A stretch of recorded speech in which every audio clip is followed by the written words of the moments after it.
Hey, it's Chronologically Gaming, the only channel that will be perpetually retro because I'm playing every single video game in order of release. And I mean every video game. Arcade games, console games, handheld games, computer games, you name it, we're going to play them all. So many games to go through, so let's get right to it. We left off with... I can't even pronounce that one. It's Ckidzo from 1976, so we're going back in time to 1976.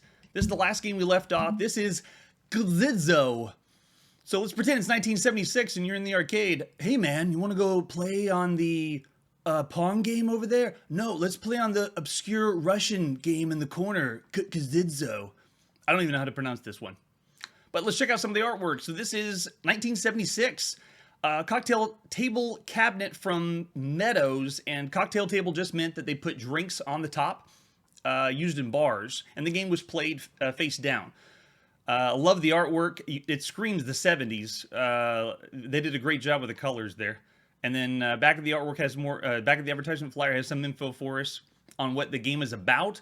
I have no idea still. It looks like some kind of sports game possibly. I don't even know if it is Russian. A lot of these games I go through, I'm seeing this and playing these for the first time, so I have to get some idea from the artwork, but it's not telling me nothing. So let's see if the manual has anything. This is the manual for the arcade cabinet for Ckidzo, or wherever you pronounce it. Oh gosh, no, at least it's in English. So it's by Meadows. They're a famous arcade company back in the day. It looks like this just shows how to set up the arcade cabinet, or install it, assemble it, so no help there. Looks like this game is a transistor-to-transistor logic game. That means that there's no microprocessor, and we may not be able to play it without a simulator. So we're at the end of 1976. This is in the arcade from Meadows. Does the game run? No, we got a total black screen, which means we need a simulator. We don't have that one. But we're showing it for posterity because we're going through every single game. So let's move on to the next game. So we're still in 1976. This is Mattel Electronics Auto Race. This is the very first, and I mean the very first, handheld game we've seen on the channel. This is the first electronic handheld game ever. Before this, there was games you could play like Pong at home. That was one console you plugged in, and you only played one game from it. But this is a game you could hold in your hand. So be blown away, because you can play a game on the go. Unless you want to play with a calculator, because people did that too.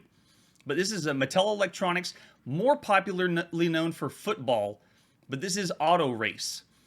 Let's see if we can get some of the artwork for Auto Race. That's what it looked like. The pixels in Auto Race were literally the dash lines. There were 3 dash lines only to play the game, and you were supposed to be racing, which essentially just means you're moving the dots around on the screen.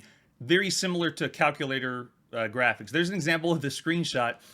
It's only like 3 images. It's a number and 3 dots.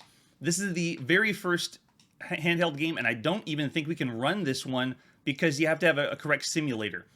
But let's give it a shot. So we're somewhere in 1976. Not sure exactly when Mattel released this, and yeah, it does not run. So sadly, we got to give this one a 0-star rating since we cannot run it. Same thing for the game I can't pronounce. You get a 0-star rating too.